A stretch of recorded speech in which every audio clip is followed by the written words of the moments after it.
Motorola Mod Development Kit is how you take your project and can implement it and bring your product to market faster. So this was our first experience working with Moto Mods. When we heard it announced, it was really, I thought, just some accessories that snapped on the back of the phone to add cool functionality.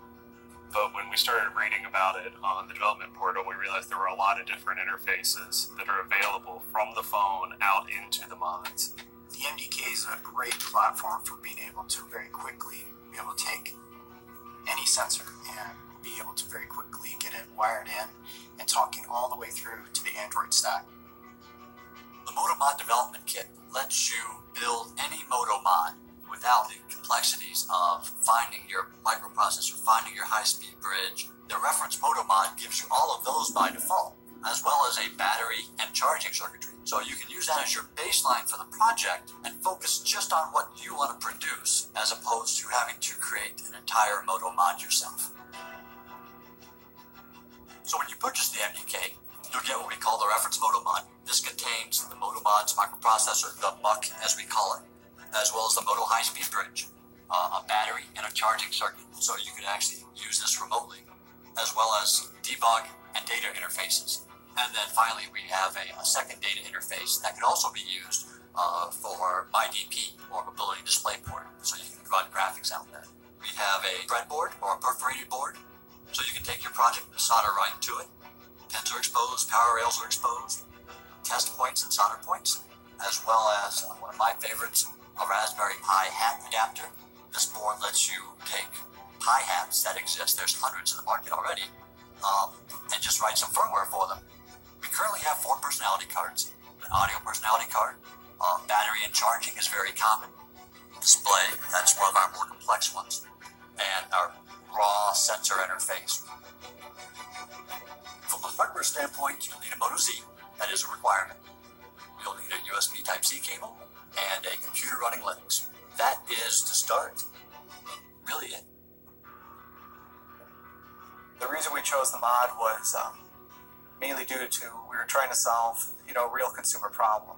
How people have tens or hundreds of gigabytes of music, movies, and documents, and it's kind of unwieldy to manage it. So we thought it'd be a great idea to create a mod that is a digital storage hub as a way to be able to take all the content that you create and to manage it in a way that's very simple yet elegant.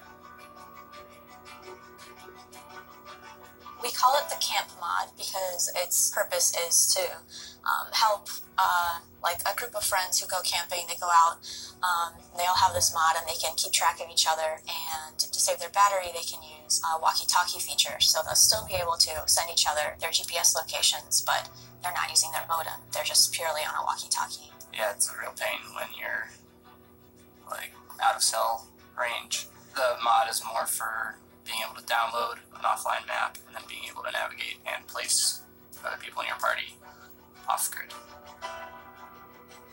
The best way to start would be to go to developer.motorola.com, download Android Studio 2.0, and you'll need to download the Mod Live SDK to interact directly with Moto Mods to get their status, to get their state from the system. There is the MDK utility, which is an application that makes it easy to switch back and forth between the developer mode and the example mode. Each of the personality cards has an associated application, so you can test various functionality. We had this high-level idea, and we figured out what personality cards would suit our needs. We basically took the blank personality card and went ahead and wired up to the perforated board, and then wired it down to the test point so that we can actually talk to it.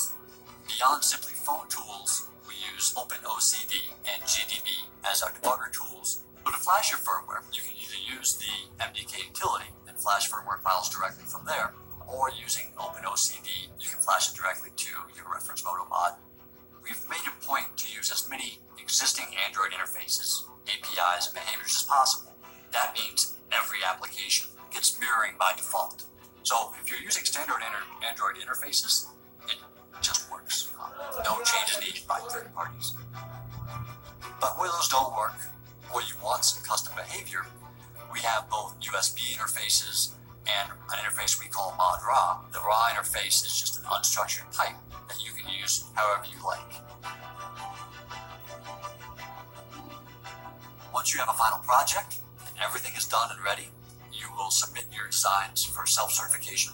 And at that point, once you're certified, we will host your firmware for you, provide automatic downloads, as well as providing a place on the Motorola store for you to sell your Moto mod, making it simpler for you to build your own.